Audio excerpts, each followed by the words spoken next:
for me, it's all about, for the adults, you can change at any point. Once you've got the information, once you know better, you can do better. Yeah. For the youngers, it's about sowing those seeds so they avoid the pitfalls that we may have done as adults. So if we can help them avoid those pitfalls, then they start off in a better place. Definitely. Yeah. Which is what we definitely all need. See all these photos around, we're like, oh, just ignore them. Just look straight at it. But just ignore it. Yeah, no, that is definitely the best thing, actually, yeah. If you learn before you reach the mistake and teach others from the mistakes that you have made, then obviously that's the best way forward. Okay. So, you said you've been doing it for 4 years. Been doing it for 4 years. So my first thing I ever done was an event called Stepping Towards Increased Finances in 2016. And it's an event to share practical skills, share my knowledge. And actually, it's kind of like a journey of my own life and how I've done things. Because I always believe when you can show someone practically what you've done, it makes a bit of a difference. Stepping Towards Increased Finances is an event that it's an event that I go through practical ways that you can increase your finances. And for me, it's at no matter what level you are at.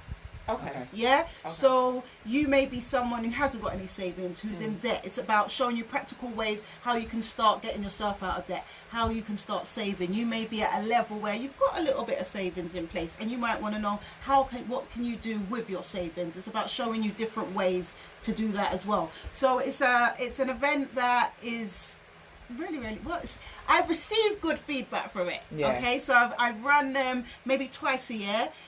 This week Sunday I'll be doing the first one online. I've never done it online, so I'm taking it online. So I always do it in person because I like personal interaction. Of course. But because of obviously what's going on right now, I'm doing it for the first time online. Okay. Yeah. What time's that on Sunday? Yeah. This week Sunday, 6 p.m. 6 p.m. to 8 p.m. Plug it again later on. 6 p.m. to 8 p.m. Stepping Towards Increased Finances online. So I'll be joined by a special guest, Robin Walcott as well. It's going to be an amazing event. If you've not had any interaction to myself or my events, it's definitely one to get. You can get your tickets at... What do I do now? So I just spell it out. So spell it out. So it's bit.ly/ and then all uppercase STIF online. That's where you can get your tickets from. STIF online. Yeah. Okay. So that's that Bitly. That's link. a Bitly link. Yes. Yeah. Okay. It's a Bitly link. Ooh. Okay. And the guy Robin Walker, is that the guy who did the Law of Attraction with the other week? Yes, that is who Yes. I've done that with. So he's my mentor. I studied under him for 4 years in regards to my Black history and my Black studies. He's become a friend. He's a lecturer. He's a scholar. He has several books. And now I've got a book with my name alongside him. Hey. Well done. Okay, that's amazing. So just as you mentioned in your book, tell us about your book. Right, okay, so my book's called Black British History. It's co-authored. It's the first of its kind. It has 32 lessons in there. So we've written it in line with the national curriculum. And the reason why we wrote it as well, because in schools, the same things that I would have been taught about history is the same thing my children were taught, the same thing my parents would have been taught. And as far as I'm concerned, there's a lot more, there's a lot more to history than slavery or American civil rights. There's so much rich history when it comes to Black British history. So we wrote this book for that purpose. It has 32 lessons in them. Although it's aimed at Key Stage 3, which is 11 to 14, many adults are unaware of the information in there. And it's a beautiful tool to learn alongside our children. Get them away from the electronics for an hour. That's what I say. Definitely. And Paula, you're going to be back on the 7th of October talking about for Black History Month. History Month, as you know, and yes, we know we're supposed to celebrate it throughout the year or whatever have you, but that it's recognised nationally, and we will support it nationally even more so to push it more to the forefront. So Paula's going to be back on the 7th talking about her book, and showing you, and you may have seen the book because it did become a bestseller when it came out, and as you said, it's not just for children. Well, it was aimed at children, but even I bought it myself and learned a lot of different things in there. That other people went on you know, to buy it from seeing me have it as well, from seeing the information that was in there and things like that. So it's a very informative book about British Black history. Yeah, and I'm like you. I always say that Black history is 365. Because the amount of Black history out there, we couldn't even learn it all in a lifetime. That's how rich and how vast it is. But like you said, we have a month that's dedicated to it. So it's about using that month to share new information and to, you know, embrace other information. And that book is jam-packed with good information, and it's not just Black people in sports or Black people in music, even though that is a very crucial element to Black British history. But it's also about Black people in literature, Black people in politics, Black people in the medical fields. So it goes through a lot of different things, how Black people have been positively influenced in British culture. Excellent. So make sure you tune in, put that date in your diary, 7th of October.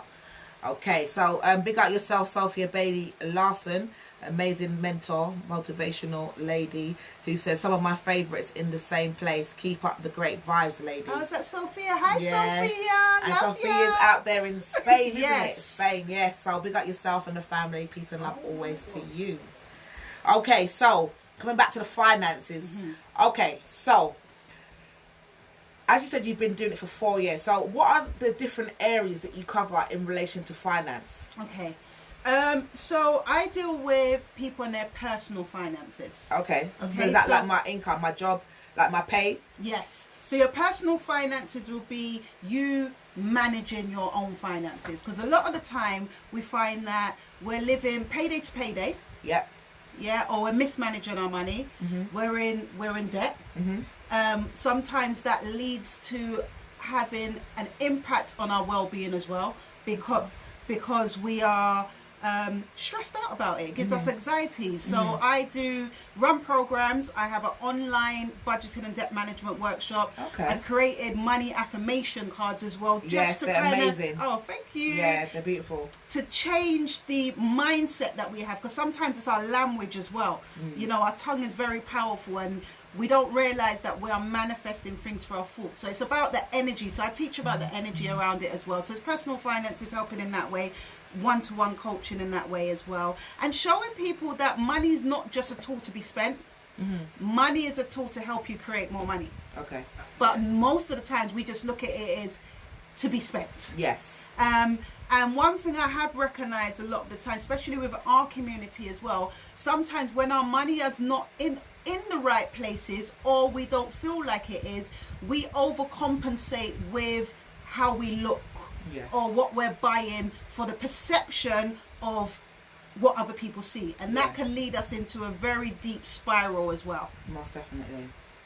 So that's a bit like when you talk about the living on Instagram or fake living, or just spending money not taking care of home. Yes, definitely. Okay. So I done a workshop one time with just men, and I remember I said, you know, a lot of us are driving cars that we can't afford, and it was like what do you mean by that, Paula? And I said, you know, a lot of the times we're driving cars that are financed, and it's stressing us out every month to make sure we've got that money to pay for that car. Now, I'm not saying by no means that we shouldn't have nice things, because I believe we should. I like nice things as well. Yeah. But our foundations should be secure, and then we have the nice things. It's in order. And another thing that's important is that we are transferring on how we manage our money onto our children. And that's important as well. So one of the key things is our money mindsets. And our money mindsets are created from our childhood. So our money mindsets are created from our childhood. And they're created in 3 different ways. The things that we heard, the things that we saw, and the things that we experienced. So let's talk about the things that we heard, for example. What are the sayings? You know, in the black money's the root of all evil. Money's the root of all evil. Rich people are... Or money don't grow on trees. Money don't grow on trees. Oh, when we forget it from... Or, you know, there's so much different sayings, especially in the black community. And one of the main one is what you've just said is... money is the root of all evil. Now imagine that. Money. Imagine you've got it in your subconscious mind. that money is the root of all evil, how would you expect to attract it or keep it if you believe that it's the root of all evil?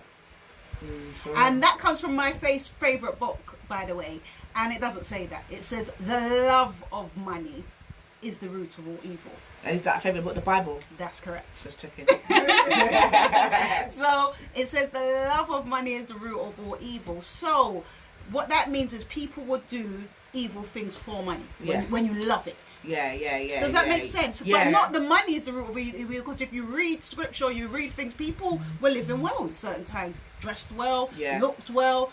So I don't believe it's, money is something that allows you to be able to do good things in the world. Yes, as definitely. Well. Yeah. But it's just that people use it as a tool and as a power. Use it like a carrot in it for certain people, and to rule and stuff. So just go back. Tell me about your affirmation cards, just because I heard you touch. I just want to touch on that before I forget. Okay, so I created money affirmation cards to weave in positivity into our financial mindsets. What's affirmation? Sorry. So affirmations are positive things that you would say to yourself in the current terms, in the current space. So you'd say it like it's now. Okay. So for example, actually I've got some in my bag. I've got some in my bag. So for instance, I've got one that says, I forgive myself for all previous financial decisions. Okay. I'm set free to start now. Okay. Does that make sense? Yeah. A lot of people love that card because a lot of the times we can hold ourselves up for previous financial decisions that we've made. Yeah. And it can impact us. It can impact our self-esteem. It can make us feel guilty. It can make us feel low self-esteem in regards to it as well. So it's about building up positivity into our financial mindset. Another card might say, for example, I am creating financial legacy for my children's children's children. Okay. So how do you use the cards though? Is it like, so I will have the cards, and is it something that I look at every day? Yes, so there's 31 cards in the pack. Oh, so you can, okay. Yeah, so you can pick one for each day. Some people do different things with it. Some people draw it once a day. Some people put them, the ones that resonate with them, they've got them around the house. Some people play games with their children. Some people use the card and then journal on it and go a bit deeper with it. Okay. So some people just find it and meditate on it. So there's a number of things you can do, but the key thing about those cards is to replace the negativity that you may have in your subconscious mind and replace it with positive affirmations to weave that in as well. In the physical form, because you have the card there and you can see it regularly. Exactly. As opposed to trying to remember it where it's not something that you've always known. So by having those cards, it reinforces the positivity. Yes. Cool. That's it. So that's something that I've actually loved creating. And just to give you a thing about it, I had that in my mind for about 2 years to create those cards. Oh yeah. And then I got serious. I said to myself, Paula, get serious. And it took me a month to actually get it done. Oh, wow. So I've had the idea for 2 years, but once I started to tell myself, Paula, come on now, you're on a long thing. Yeah. Got it done. So that's something, it's a physical product. And something else to just add, ladies, is that we're realizing right now that one income ain't enough anymore. Trust me. Yeah. And incomes all ain't enough.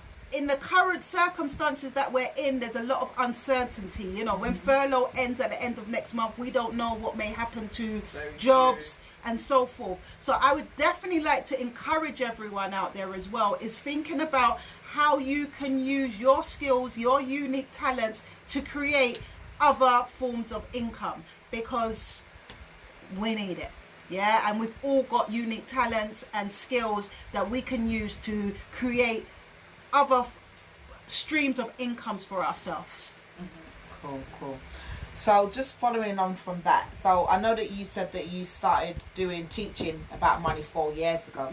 Is that where your journey started with money, or is it what was your experience of money growing up? Okay, so my experience of money in my childhood growing up was a negative experience. Okay. So due to, you know, the environment I was in, parents with misuse. So I had to go without a lot. Okay. So I would say I've been practically taking care of myself from about 13, 14. Right. Okay. Quite young. And that's very young. I had my first daughter when I was 16 as well. Okay. So from that point, you know, looking after another child, looking at I made a vow that this child will not experience anything I've had growing up. Yeah. So from that point, I've always made positive decisions, does that make sense? It's not always been perfect, but I've made positive. The mindset has always been on point from a very young age. My mindset has always been on point.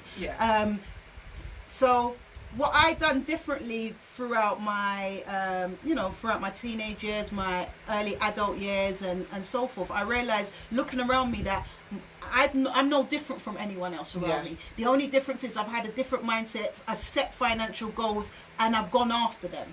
And that's that's the things that I wanted to come back and teach. Like, once you set a goal, sometimes write something down, have your long-term goals, your medium-term goals. We need to have financial goals. Then you work towards them, because what happens is your money starts getting directed to what's important to you. Budgeting, for example, a lot of us don't budget. We don't know how much money's coming, or we know how much money's coming in, but our how much is going out is more than what's coming in. Yes, we're just spending money like we've got money. Yes. Yeah. So that's one of the reasons when I did originally start, was to say, you know what, I've done certain things that no one didn't teach me, but they've been right moves. And if I can do it from where I'm coming from, so can you. But you might just need that information. And as I always say, like the great Maya Angelou, is when you know better, you do better. Definitely. And it's about that for me with my community, just sharing my knowledge, my experiences. And it's been very, very good over the last 4 years. I've helped many people with their finances, just with advice, coaching, the things that I do on my social media, that people are saying, you know what, Paula, you've changed my life. Like, you've changed the way I see things, the way I do things, and I'm doing things better now. And that's the reason why I do it. Okay. So you talk about a variety of different things in terms of budgeting. You talk about debt management. You mentioned even insurance and stuff. Yes. So what do you do in relation to insurance? Okay, so I am a financial advisor. Right. I got trained and qualified, FCA registered, to become a financial advisor specializing in insurance. And the reason why I done that is because last year my younger sister had a stroke. And had major brain surgery as well. So that made me think, you know what? Many of us are out here who are not protected, not covered, got families. I know I've been to too many young funerals of late as well. And I've experienced and seen other families when family members have passed away and the burden or the stress has been left on them because there's no insurance in place to help cover expenses. So for me, it was like, no, I've got to go and get trained, because I don't believe that my community don't want these things. Sometimes they might need someone to explain, give them the advice and guidance to make them have an informed decision. And that's why I got trained to do it, so I can go out and share with my community the importance of having these things in place. And there's a number of insurance, like black people, we like to be like, I don't want to talk about death. We're putting omens on ourselves, like, no. So we've got that kind of mindset around it. But I like to say that it's not talking about death. It's your part of your financial planning, and you are putting things in place for those you love that you leave behind. That's how I like to look at it. And when people hear it like that, and there's loads of different insurances. It's not just life insurance, like if you die, money comes out. There's other insurances that we all need to know about, and maybe especially as parents, have these things in place. So that's, I'm qualified, specialising in insurance in those in a number of different areas, which we could talk about the different things if Well, that'll be useful. But before I get to that, can I just make sure I claim my 10% referral fee? Okay, claim it. Right. Rochelle's Real says, is Paula on Instagram? Yes, I am. First referral fee down. Yeah. Make sure you write down her name so you can check it out. Yeah, so anywhere from Ontop, you'll get your referral fee. So I do free consultations, which we'll go into more about that and talk about a bit of the different policies. But yes, Rochelle, I am on Instagram. My handle is You For Us. That's YOU, the number 4 US us _UK. Right, so you can add me. Listen, it's nature. You have to get me on with nature. I know. I'm it's not trying the to be nicest calm thing, here. but I'm just trying to remain calm. Me and too. know that I'm bigger than them, and they can't attack me. And you know, it's all good. So it's fine. Just be at one with the nature, God's creatures. You know, Lee, one of our brothers, what he would do, he will see the thing. When we say, "Oh look, there's a spider," It's on your clothes. What, me? Oh, sorry. me. He would get the spider and he would pick it up and go like this. Look, it's just a spider. And put it in your face like. Oh, gosh. No, bruv, let's not do that. But yeah. So right, okay. So yes, that's you. Yes. You For Us.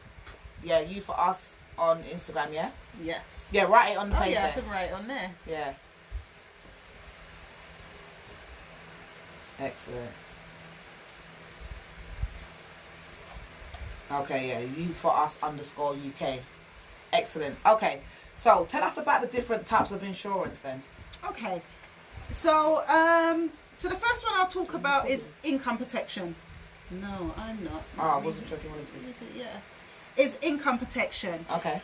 Income protection is a policy that you put in place that provides you with an income if you are off work or had an accident. And it's normally for those who are self-employed, because when we're self-employed, no one ain't paying us when we're sick. That's true. Hands up, hands up. Yeah, no one ain't paying us when we're sick. There's those who may be in contract work, 0 hours work, or some organisations do not pay you sick pay. They will just give you the statutory amount if you are off sick. Now, statutory, I don't know if anybody knows what the statutory amount is, but it's £94.25 a week. Now, so what do you mean is that? What do you mean by that? You get paid if you're not working. You get paid. Yeah. So some workplaces don't provide you with sick pay. So you know, some workplaces would provide you if you are off sick. Yeah. They would provide you with sick pay as your full wages. Yeah. For maybe 3 months, then 3 months half pay. If you're in government organisations, sometimes it's more like 6 months pay, then 6 months half pay. Okay. But some of us are in organisations that don't get no sick pay. Right. It will just go to the statutory, which is the government sick pay amount, which is £94.25. But what I'm just trying to understand. So if I'm in a job that doesn't pay me sick pay, I can get sick pay from the government. Right, yeah, so there's statutory. Yeah, that's what I mean by statutory. So I've got a job, I work wherever, but in the job that I have, they don't pay me sick pay. Right, so they don't pay me sick pay, but I can then claim if I'm off work for more than a month or so and I'm not getting sick pay, but I've still got my job. I can go to who? The Department of Work and Pensions, i.e. the job centre. So normally it's your work. I'm just trying to understand this because I haven't. Yeah. So yes, it'll be the Department of Work or your workplace will be able to claim it and do it through the payroll, but it's statutory. Right. Yes. Okay. Yes. See, I didn't know that. Yes. And I guess a lot of people didn't, so that's why I needed to kind of home in on it, because as far as we know, if we are not in a job that offers us those types of benefits, you could just be off and just and not have anything. So if you in a position, income protection is a policy that's put in place that if you are signed off of work because of an accident or an illness, it will provide you with a monthly income until you go back to work. Okay, so like in this circumstances, like with the whole COVID thing, where a lot of people have been furloughed and off work, would that apply then? No, that wouldn't apply then, because you would have to be signed off by your doctors that you are unable to work. Okay, I got you. So you may break your leg, for example, touch wood, it's not going to happen, and then you're off work for 3 months. If your workplace is not going to pay you for those 3 months, your policy would kick in and pay you whatever the agreed amount is that you've agreed in your policy until you go back to work. But what if you had a disability and you had to shield? Because a lot of people have disabilities where they had to shield, so they got letters from the government saying you must shield for 3 months or something like that. So there's different types of policies. So some of the policies may have protected you for that, but normally they are for if you are unable to work because of an illness or an accident, that you are unable to work because of that. Any disabilities you probably would have had to declare. Yes, when you're so exactly. When you take out the policy, you would declare any of your medical history in the beginning, of course, and sometimes they may be excluded. So you will cover you, but your pre-existing conditions is not going to be covered because of that. Right, okay.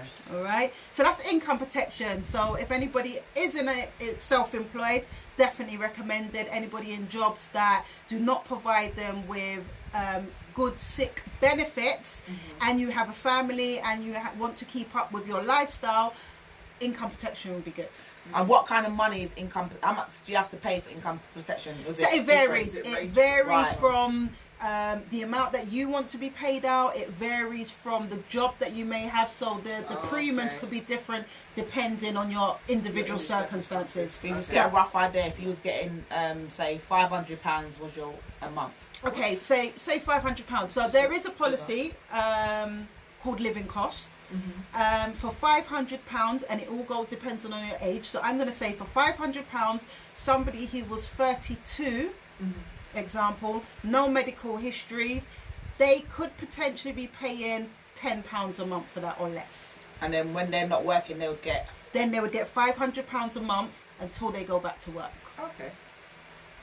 Wait, so I could pay £10 a month.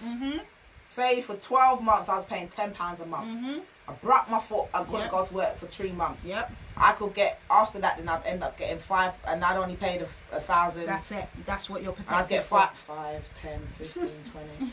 Wow. Yeah. That's more than I paid in. Right. Well, that's what you're protecting for. That's what you are being covered for. Yeah, that sounds so like a good you deal. could potentially. But then I have to injure myself to get the money back. Yeah. Well, you're not going to injure yourself, but if I'm not injure myself. Like, not on purpose. No, but yes. Of course, because breaking your foot is not the nicest thing. Don't get me wrong. I still went partying. I still did all sorts of stuff. Yeah, you did break your foot, innit? I remember I went to Amsterdam, mate. Went party. I went dancehall episodes. No plug-in, but I mean. So that's and I went as well. Remember with my brat foot. That's on the alcohol. So yeah, you could be paying into that for 2 weeks and it happens. Okay. You're covered. That's what you're protected for. Wow. Yeah. So the only thing is with that, sometimes there's deferred periods. Okay. And what that means is you would have to be off work for 4 weeks, and from the 4th week it will kick in. Right. There is some policies that you can have it in place from day one, but obviously that may be a bit more expensive. Yeah. Yeah. Mugshot said £500 a month or a week. So basically, I just gave a rough figure. So if you was doing a job where you was getting £500 a month, because you have to declare your monthly income to the organisation, the income protection people. So you declare your monthly income, say it's £500 a month. You will pay a premium of £10 a month, not a week. £10. That's £2.50. Yeah. The premium is £2.50 per week. It's a rough guide as well.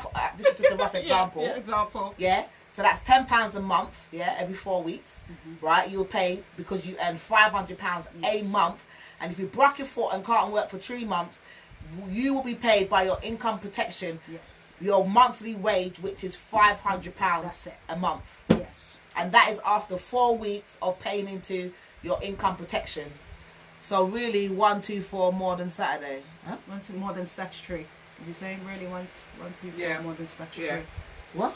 So basically, he's added up what the statutory pay would be for the month. Oh, yeah. But that's just a rough example. That's a rough example. If that was your income, so you may want, because there's policies in place that you can have up to a certain amount that you don't need to declare your income, and then there's other organisations that you have to declare your income, and they will pay you up to 65% of your income. Right. Yeah. So there's, depending on your circumstances, when I do a consultation with you, I would go with what provider I think is best for you and your budget. That's another thing that some people, as you said, you were quite shocked, £10 a month. A lot of people feel like policies are really expensive when I always tailor to my clients' needs. So I always tailor things to your affordability as well.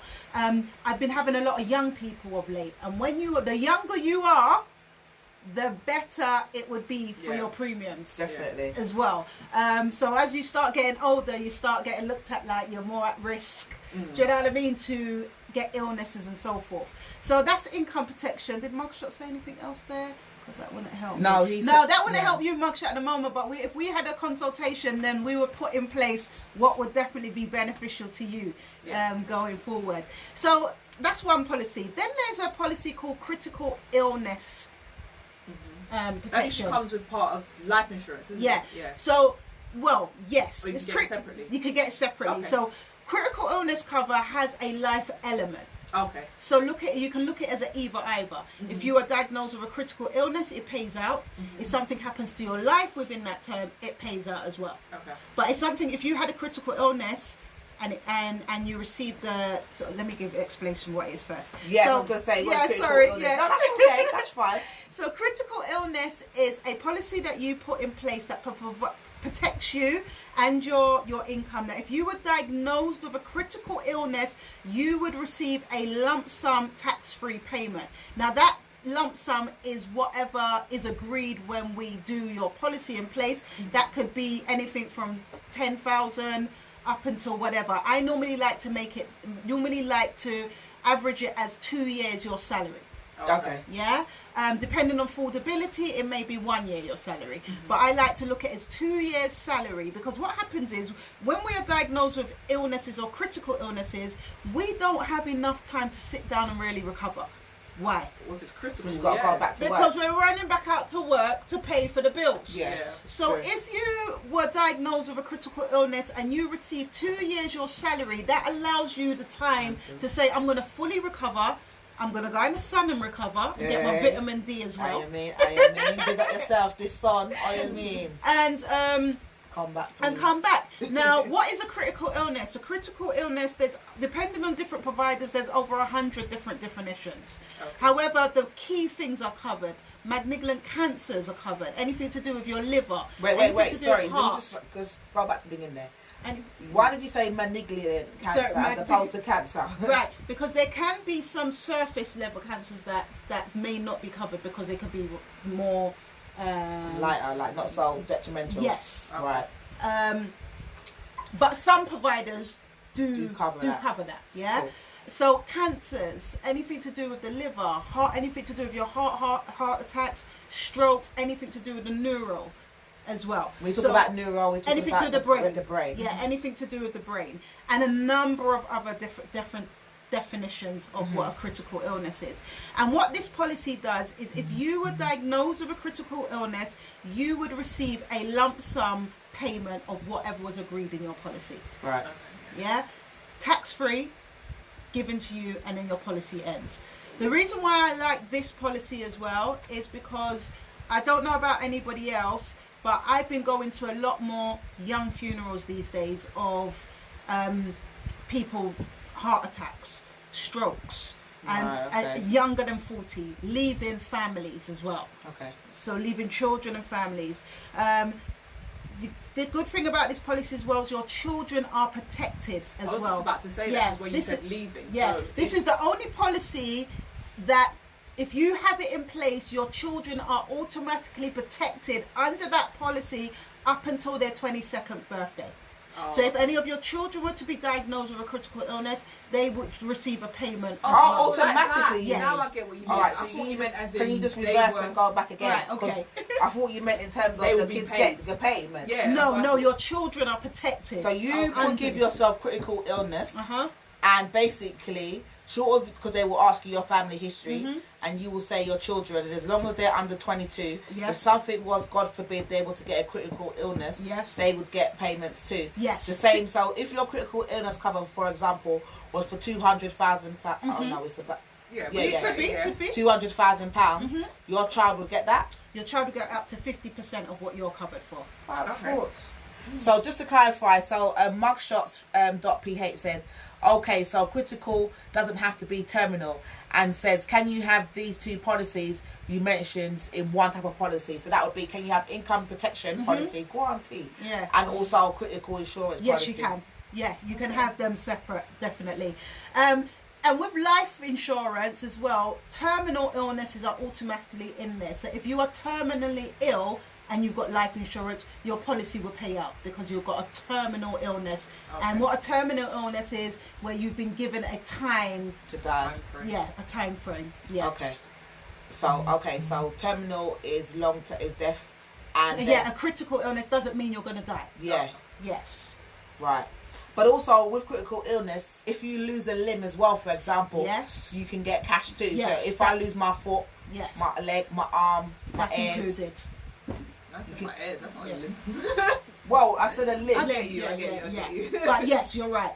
Your limbs are included in critical illness cover. Is your ears included? Just thought, as you said that. Sure. How many people lose their ears but you can still hear though. Yeah. If you lose your Well, ear, I haven't got all the definition in front of me, but don't maybe. worry, just But messing. as I said, there's over 100 different definitions. Okay. So that's critical illness cover. One that I do definitely recommend if you've got children as well. It's good to have. Then there's life insurance. So life insurance is exactly What it says, isn't it? okay. Is what it says. If something happens to your life, then the payments are paid out to whoever your beneficiaries are. And that's good because you would be leaving for, normally I look at life insurance as taking care of outstanding liabilities. Okay. So mortgages, loans, debt. If anything happens to you, that your liabilities are taken care of. People also use it to put money inside for their funeral costs, also to leave love gifts for their children. And that's one thing I must say as well. A lot of other communities are about insurance. And sometimes when people get their inheritance, it's not always inheritance from a business or a home or money they save. Sometimes it's their parents' life insurance that gives them the first injection of wealth to allow them on a stepping stone to do something. Yeah. And that's crucial for us as well. So Mugshot says, is it advisable to then have these in place of something like Bupa or Vitality? Okay, I would say alongside Mugshot, because you've got your policies in place, and then your Vitality and your Bupa is your private medical care. So I do that as well. That's your private medical insurance. So if the NHS ain't up to scratch, when you've got private medical care, that allows you to bypass some of the long waiting that you would be waiting to be diagnosed or to see a consultant. When you've got your private medical care, you're able to be seen a lot faster, be diagnosed a lot quicker, be treated in private hospitals and so forth. So I would say that it would be alongside, some of the policies are alongside your private medical care. Yeah. So, sorry, are you saying then that... Because he's saying some of them pay out as well. Yeah. Yes, so some of them pay out in terms... Sorry, these dragonflies are having a bit of a bombardation right this second. Yeah, I know. So some of them pay out, yes, but they're paying out for different things in terms of your health. So your Bupa would be your private health care. So, for example, if you had dental treatment to deal with, because you've been paying into your private medical care, your dental treatment will be taken care of. But right now, dental treatment ain't a joke when you're going dentist and you have to pay for it. You pay for it. Yeah, dentistry is very expensive. It's very expensive. Good business to go into as well, guys. Make sure, striving the kids into something. Yeah. So guys, listen, you know what, Paula, I'm going to stop you here. Okay. Before you get any more questions. Guys, after the break, we'll give you the telephone number if you want to call us in the studio. This is the Late Night Talk Show, and we're here every Wednesday from 10 till 12 a.m. on Ontop FM, giving you the juice, the goss, informative, whatever it is that we've got here to give to you. I'm Letitia, aka Legsalicious.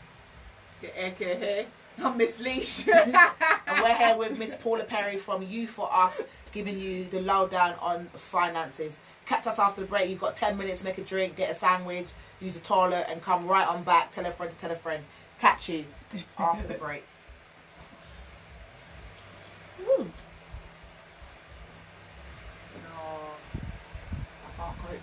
Mugshot, he says, imagine I have these that work and what? Imagine I have these though through work and not set it up. Guess I know what I'm doing tomorrow. Okay, so basically he's saying that he's got these policies at work where because some workplaces do offer you this sort of stuff. But sometimes they're limited as well, mugshot. So what would be good is find out what they do cover, and then definitely sign up for them, because if they're there at work, you should definitely have them. But also find out what you're covered for, and I'll be happy to have a consultation with you as well for the things that you don't have to sort you out with the things that you don't have. Just slap me on my hand. Okay, so mugshots, we're going to the ad break, but we'll be back on the other side of town. And he said I need braces again. You and me both. I just need braces for one tooth at the top though, and one tooth at the bottom. It's really crazy, but catch us after the break. We're going to the ad break. We'll see you in 10 minutes, okay? All right, sweeties. Thank you. How's that going, ladies? Wicked. That's very informative.